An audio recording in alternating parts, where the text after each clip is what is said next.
Hello everyone, good morning and happy Tuesday. My name is Elena Riley and thank you very much for joining me this morning at the First Alert 6 Streaming Center here. And this morning I have some breaking news for you, so let's head over to our website with more. We have that from Jarrett Lansford this morning. Alright, so there is a gas leak. It has closed Leavenworth between 34th and 37th Streets. Lansford says to either use Woolworth or Dodge as an alternate route as there is construction going on Farnham. And this gas leak, yeah, it's pretty big, causing a lot of traffic issues this morning, so we're going to have more on that real soon. But for now, in the meantime, just avoid that area if you are out and about or going to be here pretty soon. Other than that, I have more top headlines for you on our stream, which is 6 things you need to know on Tuesday, August 26th this morning. Here we see our top headlines. All right, so let's dive into these then. Start off, our breaking news that we had last night is that a woman is in the hospital after a shooting in North Omaha. This happened late last night. The Omaha Police Department was called to the shooting just before 8:30 p.m. last night near 39th Street and Ellison Avenue. And when officers got to the scene, they tell us they found a 49-year-old woman was shot. She was taken to the hospital with non-life-threatening injuries, is what OPD tells us. And then they also say in a statement that there was at least one house and multiple vehicles that were hit by bullets in this shooting incident.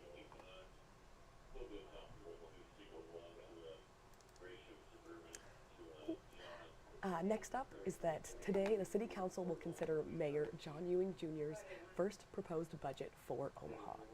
So Ewing presented this $1.8 million budget plan for the coming year in late July, and a public hearing was held in mid-August just to get people a chance to get their voices heard. So here we see police video. That is because the plan includes raises for the Omaha Police Department as well as Omaha Fire Department. And for firefighters, the mayor's 2026 proposal includes a $4.2 million increase included in the 2026 budget, as well as investments in both OPD equipment and personnel.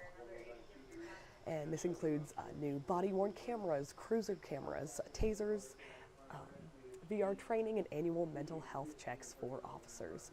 It will also provide 30 new police cruisers at a cost of about $2.7 million.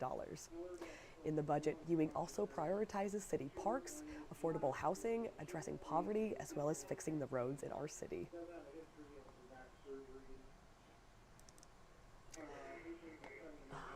The council will meet at 2 p.m. today, and also today they will hear a proposal to outlaw homeless encampments on public property here in Omaha. With this proposal, anyone camping on public property could face up to 30 days in prison. Pardon me. They could face 30 days in prison, a fine of up to $300, or both. And people would have a chance to be taken to a shelter before they would be arrested. Councilman Brinker Harding, you just saw him there. He introduced the proposal and he says there has been an increase in encampments in the city. Harding says, I just want to make sure we're taking care of that now and stemming the growth of that so it doesn't become more of a problem. Harding says, bottom line is to make sure the people who are involved in those situations are getting the help they deserve. We also spoke with this man from Open Door Mission, which is a nonprofit that provides shelter beds in Omaha. They say the space is already at or near capacity, and the man also says more resources and housing needs to be provided with this ordinance.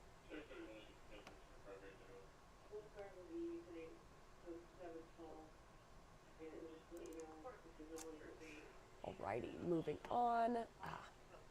Next up is that yesterday, Nebraska Governor Jim Pillen signed a bill highlighting juvenile justice reform into law in our state. So some parts of LB 530 stem from the August 2024 death of Omaha Uber driver Mursal Jama, with the 6 suspects being all under the age of 18. Due to this state law, one of the suspects, who was an 11-year-old, he was too young to be detained. And this law would lower the age a juvenile offender can be detained in Nebraska from 13 to 11 years old. The bill also gives law enforcement the right to look at sealed juvenile records to see if there's a history of any firearm possession there. And LB 530 also redefines the term reckless driving. It provides a requirement for drivers approaching or passing a car in trouble, and it changes fines and penalties, and a number of other public safety issues are also addressed here by Pellin.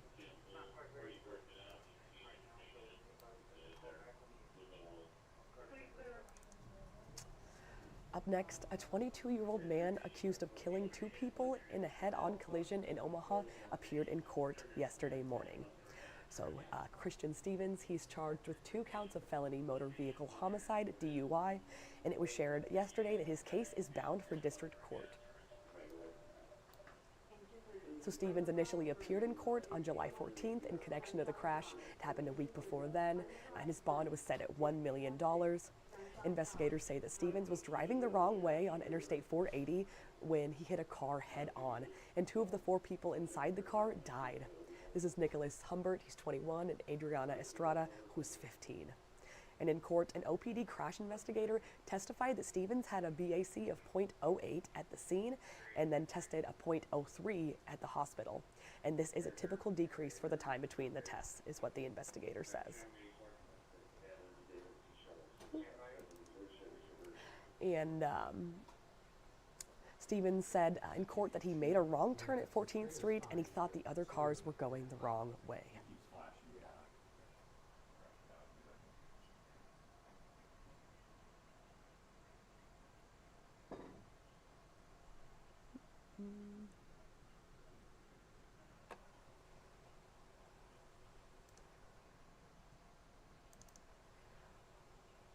Right, my last headline for this morning is that First Alert 6 got a look inside the Omaha Public Power District's new advanced meter infrastructure farm. Is what you're seeing right here. This happened yesterday.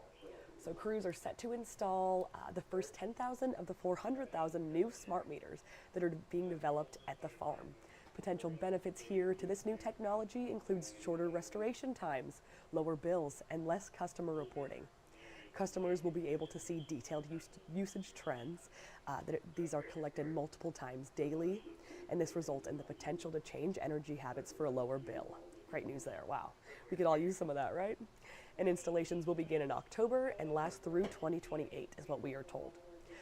In the meantime, OPPD suggests all customers still report outages themselves on their website until all meters have been installed, and there is a fee if you choose to opt out of the new smart meter. You'll be paying some more for that.